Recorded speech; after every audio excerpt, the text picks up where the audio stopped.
1%의 시선으로 보는 투자 양자택일, 오늘 양자회담 주제 공개합니다. 2026년 유망 섹터 반도체 대 2차 전지. 자, 반도체와 2차 전지 올해 명함이 유독 엇갈렸던 종목인데요. 반도체는 삼성전자와 SK 하이닉스를 중심으로 큰 상승을 이끌었는데 반면 2차 전지는 반짝 반등만 있을 뿐 상승 흐름으로까지는 이어지지 못했습니다. 자, 이렇게 정반대의 흐름을 보였던 섹터를 유망 섹터로 한번 꼽아봤는데 두 분은 어떤 섹터가 더 유망하다고 보셨습니까? 예, 저는 이제 반도체가 훨씬 더 유망하다고 보고 반도체. 있습니다. 네. 자, 저는 이제 2025년에는 반도체가 유망했죠. 반도체 유망했지만은 2026년에는 2차 전지가 더 훨훨 날아갈 수 있는 거라고 보고 있습니다. 네. 김대준 자문역은 반도체를, 노은민 자문역은 2차 전지를 유망 섹터로 꼽았습니다.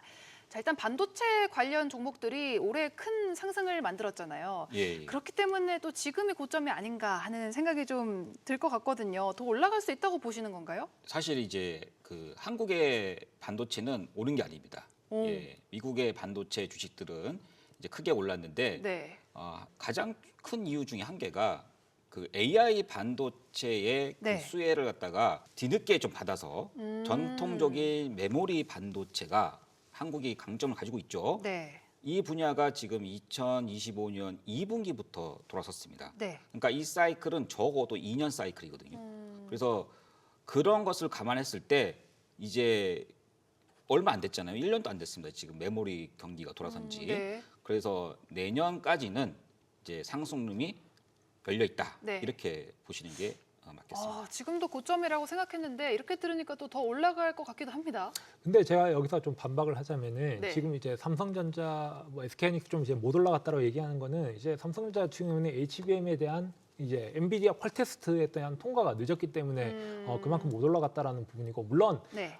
낸드 관련 쪽이라든지 이제 기존의 전통적인 부분이 굉장히 좀 가격들이 많이 올랐고 거기에 대한 영업에 대한 기대이익이 높다라는 부분이 이미 저는 이제 주가에 좀 반영이 되고 있다라고 네. 보고 있습니다. 그래서 중요한 부분은 2차 전지의 삼성전자, SK하이닉스는 물론 실적이 잘 나오는 부분까지 더 오를 수 있지만은 다른 반도체 섹터들 전반적으로는 지금 오를 만큼 올랐고 조정이 나오고 있는 그런 측면이라 보거든요. 그런데 2차 전지 같은 경우에는 올해 계속적으로 조정을 받았고 불과 11월에 반짝 올랐다가 지금 또 빠지고 있는 그런 부분입니다. 그런데 이 조정 부분에서 좀 기대감이 많이 해소되고 있는 부분이고 또 밸류에이션 대한 측면에서 올해가 낮았기 때문에 2026년에서 조금 더 좋은 모습을 보여준다면은 분명히 주가 자체가 올라갈 수 있는 그런 환경이 되지 않을까 이렇게 판단하고 있습니다. 일단 2차 전지에 대해서 기대감을 좀 표하셨고요. 자, 반도체 일단 계속 된다고 생각을 하시는 거죠? 그렇죠. 이제 계속 말씀드렸다시피 반도체는 조금 더 사이클이 연장된다고 보고 있고 이제 굳이 이제 2차 전지하고 또 비교해서 말씀을 드리면은 2차 전지는 주가가 많이 올랐다가 이제 떨어졌다라는 이제 가격 메리트 위에는 사실상 주가에 가장 큰 이제 상승 모멘텀을 작용할 수 있는 실적, 상승 재료 그런 굿뉴스들 이런 이슈들이 사실은 2차 전지는 이제 별로 없어요.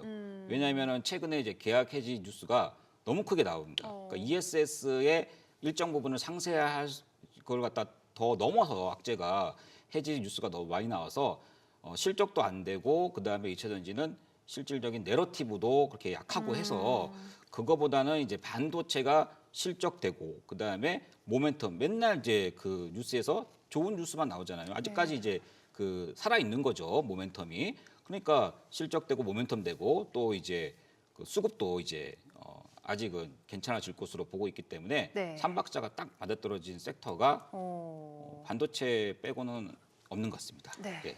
아마 올해의 반도체는 거의 이제 춘추 전국 시대 이제 각자 약간 싸우는 약간 그런 시대가 되지 않을까 생각하고 있어서 좀 종목별로 옥석 가리기라든지 좀 차별화 전략이 좀 유효하게 먹힐까라고 생각하고 있고 오히려 그런 부분에서 2차 전지는 이미 주가는 빠질 대로 빠졌고 이제 좋아질 부분에서는 코스닥 활성화 정책하면은 지금 알테오진이 코스피 이전 생각하고 있기 때문에 그 다음에 되면은 바로 이제 에코프로 BM이 이제 그 다음 순위거든요. 그러면은 그런 부분에서 에코프로라든지 아니면은 ESS 관련 쪽에서는 이제 뭐 삼성 SDI라든지 이런 부분 종목들 자체가 지금 굉장히 조정도 많이 받았고 투자자들의 기대감도 없어서 좀 이제 투매가 나오고 있는 시점이기 때문에 이거 저점으로서는 메리트가 올해는 좀 약간 상대적으로 좀 높아 보인다. 약간 이렇게 보고 네, 있습니다. 정말 말씀을 잘해주신 게 사실 이 얘기 들으면서 가장 궁금한 건 좀 옥석을 가려야 된다고 얘기하셨잖아요. 그렇기 때문에 도대체 어떤 종목에 좀 투자를 해야 될까? 이 부분이 가장 궁금할 것 같거든요. 두 자문역이 좀 정리를 해주실 수 있나요? 네, 저는 이제 2차 전지 섹터에서 좀 얘기를 하자면은 저는 삼성 SDI와 방금 얘기했던 에코프로라는 관점을 했는데 일단은 에코프로를 먼저 설명해 드리자면은 지금 이제 에코프로 같은 경우에는 이제 지주사로서 이제 정부 정책과 관련되어 있는 부분에서 네. 좀 약간 수혜적인 가능성이 있는 부분이고 그다음에 이제 코스닥에 만약에 부양 정책이 나온다라면은 거기에 직접적으로 수혜를 받는 기업이고 지금 현재 뭐 수급적인 측면이나 아니면 차트적 측면에서 좀 굉장히 좀 나이스하게 좀 이제 흘러가고 있는 그런 부분이고 삼성 SDI 같은 경우에는 좀 이제 본질적으로 좀 펀더멘탈적으로 얘기를 드리자면은 ESS 관련 쪽 실적 개선과 그리고 올해 2026년 내로 좀 흑자 전환이 좀 이제 예상되고 있는 그런 부분으로서 네. 물론 지금 이제 계약 해지가 워낙 많이 나오고 있고 좀 안 좋은 이슈 뉴스들이 나오고 있는 부분이기 때문에 실적에 대한 기대감 적다라고 보고 있는데 이번 4분기 실적이 지나고 1분기 실적이 나올 때쯤 되면은 삼성 SDI가 안 좋을 줄 알았는데 이 정도의 실적을 냈네라고 하면은 좀 오히려 좀 이제 좀 다른 방향성으로서 좀 평가받을 수 있지 않을까 생각하고 있습니다. 네, 2차 전지에서는 삼성 SDI와 에코프로 좀 유망할 것이라고 예상을 하셨습니다. 반도체는 어떻습니까? 예, 반도체 종목들은 이제 삼성전자, SK하이닉스가 좋을 건데 이것보다는 이제 그 밑에 있는 밸류체인 종목 중 중소형 종목 두 개를 오. 한번 소개해드릴까 하는데 네. 첫 번째는 이제 하나마이크론이라는 종목이고요. 네. 하나마이크론 이제 반도체를 갖다가 패키징하고 조립하고 그리고 검사까지 해주는 그런 이제 그 턴키 베이스로 대신 해주는 그런 업체라고 볼 수가 있고요. 네. 이런 업체를 갖다가 오사트라고 합니다. 글로벌리 한 10위권 정도 하고 있거든요. 그러니까 이게 사실은 좀 말이 안 돼요. 적어도 한 3위권 정도는 들어와야 되는 게 제 생각입니다. 네. 예, 우리나라가 반도체 강국이잖아요. 그래서 이제 그 1위 기업인 엠코라는 종목과 비교를 해서도 하나의 마이크론이 충분한 그런 이제 실력이 있고 그리고 또 이렇게 호황을 또 대비해서 미리 또 투자를 많이 했어요. 네. 그래서 이제 지금 이제 좋아진다고 막 투자하는 게 아니라 이미 이제 몇 년 전에 충분하게 그 캐파를 키운다고 하죠. 아주 그냥 이제 많이 그 체급을 키워놨기 때문에 네. 이제 물 들어오는 대로 이제 오. 그렇게 다 실적으로 연결될 수 있는 구조를 갖췄다. 이렇게 또 말씀을 드리고요. 네. 그 다음에 두 번째는 이제 장비 주식인데 GST라는 종목이 있습니다. 원래 이제 이 종목은 이제 칠러라고 이제 스크러버라고 하고 반도체 내 이제 챔버에 그렇게 열이 많이 올라갈 때 그걸 낮춰주는 그러한 장비를 만들고 있는데 네.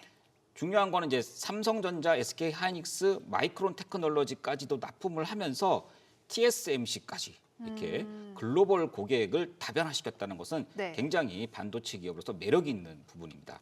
그래서 이제 GST가 또 실적 대비 가치 있는 또 저평가되어 있기 때문에 충분히 이제 향후를 보고 투자할 만하고 그다음에 또 두 번째도 신성장 동력으로 얘네들이 갖고 있는 어떤 분야가 그 액침식 냉각이라고 하는 AI 데이터 센터를 갖다가 이렇게 온도를 낮춰주는 그런 또 장비를 만들고 있고 네. 이런 것들이 또 주가의 상승 모멘텀으로 작용할 전망입니다. 네, 반도체에서는 하나마이크론과 GST를 꼽아주셨는데요.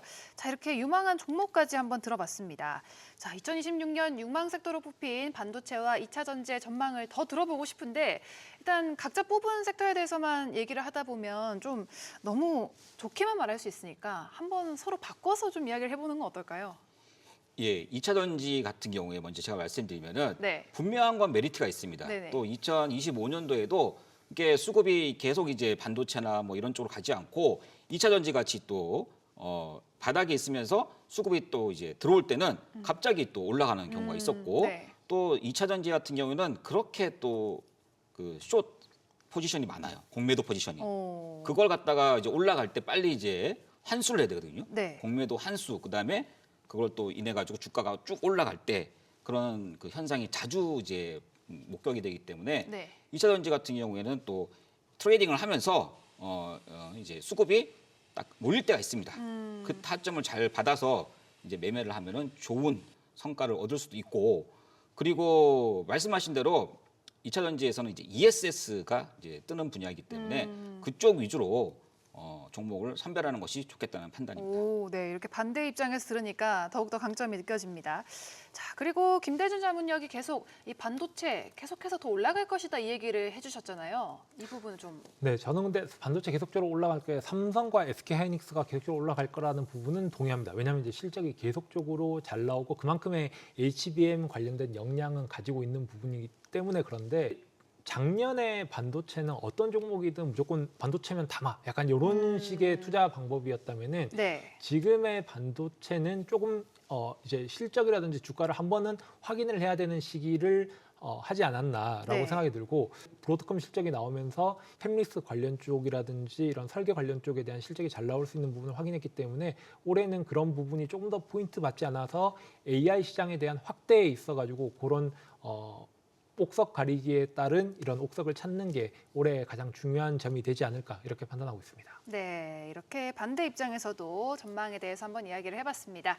자, 어떤 종목에 투자해야 할지 헷갈리신다면 자문역에게 직접 물어보시면 됩니다. 카톡 채널에서 투자앵글 검색 후 친구 추가하시면 궁금한 질문은 물론 업종 종목 분석도 함께 올려드립니다.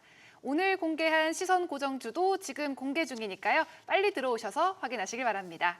모든 투자의 최종 판단은 투자자의 몫입니다. 현명하게 투자하시길 바랍니다.